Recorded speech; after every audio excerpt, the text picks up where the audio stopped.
Hi everybody, it's Sharon here from Butterfly Lullaby and the date is the 15th of February 2021. And today I'm going to be making some Japanese knotweed paper. I'm making this for my friend, my wonderful, amazing angel friend in America, who's a herbalist. Her name's Chris and she's from Nana'z Naturalz. So if you live in America, please support small business because she's absolutely amazing and she's growing her own herbs, totally organic, natural, and she's just an absolutely amazing person and I love supporting small business. So yeah. So anyway, so here's my knotweed. It's Japanese knotweed stems here. I'm doing 2 pots.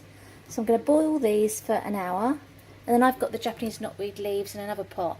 So I'm going to be making 2 types of paper today out of Japanese knotweed paper. Okay, so I've cooked both the leaves and the stalks separately and I've let them cool down, and now I'm going to blend them.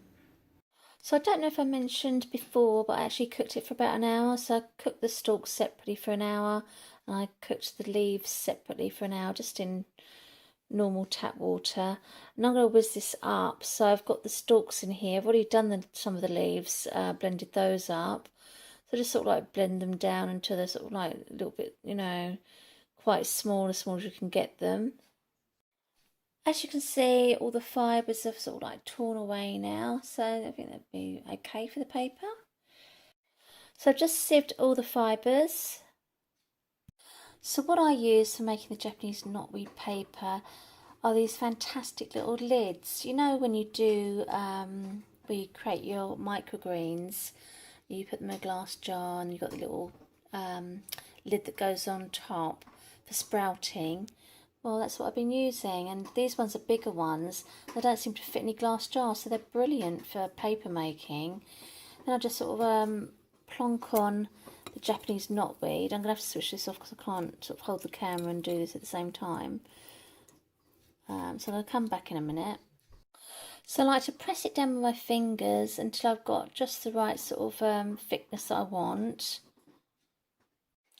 Then I just place the other lid on top of the lid, and then what you do is you just squeeze all the water out, just keep pressing to get all the water out, etc. So it's quite dry. Then I just place it on a tray, and as you can see I've got the bottom, so you've got that one there and that one there, and I'll give it a good squeeze like that. Keep squeezing. Well, I've done this before, I put the video on, and then you just take the lid off. Hang on. Hang on, I'm gonna have to, I need 2 hands for this, so just wait a second. These are the ones that I've done with the leaf Japanese knotweed, so they come out quite well once they're dried. Well, I was doing it the wrong way round, so you have to squeeze it. So you squeeze it like that, and then the bottom one underneath comes away. So now I need to get the top one off, and then the top one comes off quite easily. So I did it round the wrong way round, but you see what I mean. So I'm going to let these dry, and I'm going to show you ones that I've prepared earlier. Okay, so here's some of the paper that I've made previously. Now with the first one up here, that was just from raw knotweed. I didn't cook it. And then the next one, I think I cooked that one. It's quite a flimsy sort of paper. I've done it quite thin. Now this one I've cooked, and it's just a stalk, so that's Japanese knotweed stalks, and it's like a cardboard with that sort of paper. And then there's this one as well. I can't remember what I did with this one. It looks a different sort of colour, doesn't it? That might have leaves in it or something. That could be why it's a different type of texture. It's probably, yeah, that's probably what it is. It's probably a leaf one. So here are some that I've decorated. So I've got the peacock butterfly here, and our lovely bumblebee.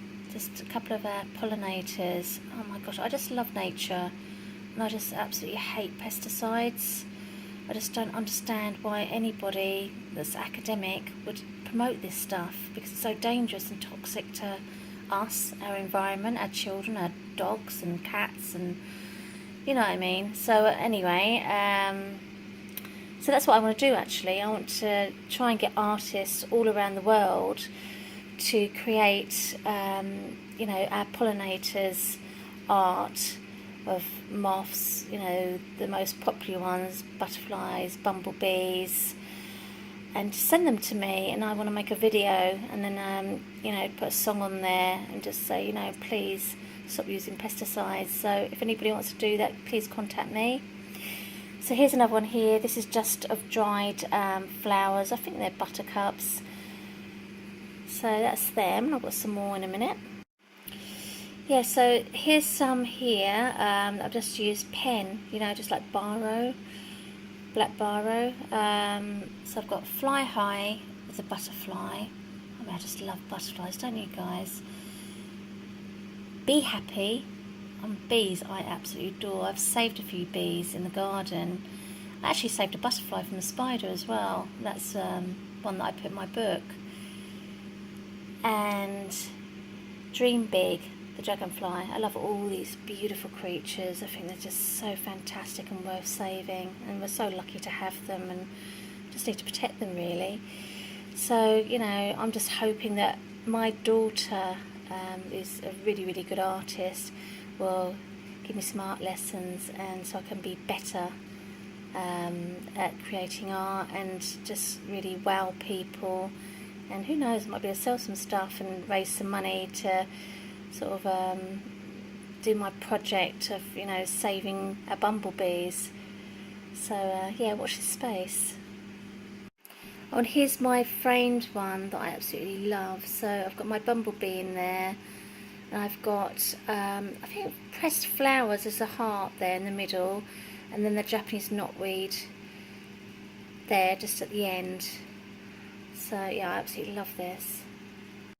So here are some other Japanese knotweed papers I've made. In the middle, you've got a lovely little painting my daughter did. She did this a few years ago, but it's just a quick sketch. You ought to see some of her art. It's absolutely fantastic. And I'm waiting for her to do some new ones for me. And then we've got this one here. It's some sort of buttercup. I think it's an invasive one. I mean, they talk about Japanese knotweed, but this plant, it just gets everywhere. It's coming up to the front of the garden, the patio. It's where I sort of like to garden for fruit and stuff. It's gone there in the second part of the garden. It's completely covered the ground in the back garden. It's everywhere. But then I think, how am I going to turn this into a positive? I think, okay, the bees like this plant, so that's how I'm dealing with it. And here we have just I've used rice here for a heart to say I love Japanese knotweed, and so does my friend Chris, who's a herbalist in the USA, and she loved it so much she started to plant it. And luckily out there, it doesn't matter that she planted it, because her neighbours are absolutely fine with it. It's not going to affect their garden, because she's got a massive, huge garden, so it won't go anywhere near them. Plus, she's foraging for it all the time. So, you know, when you forage for it and use it, it's not going to be a massive problem. So there we have it. So here's my blog, Butterfly Lullaby blog. Japanese Knotweed Paper Saving Trees. I absolutely love the tree huggers. You know, the ladies out in India that hug trees. They know more about the environment and our trees and how nature works than some of these scientists and people that claim they're academic. We need to start listening to these people.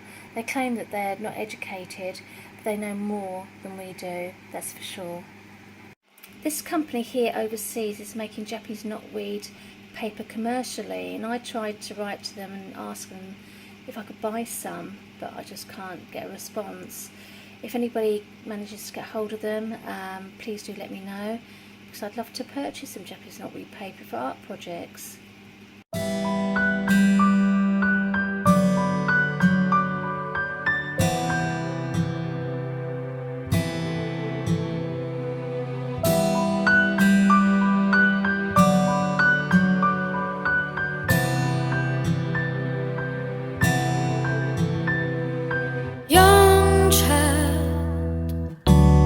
living in a world with no words.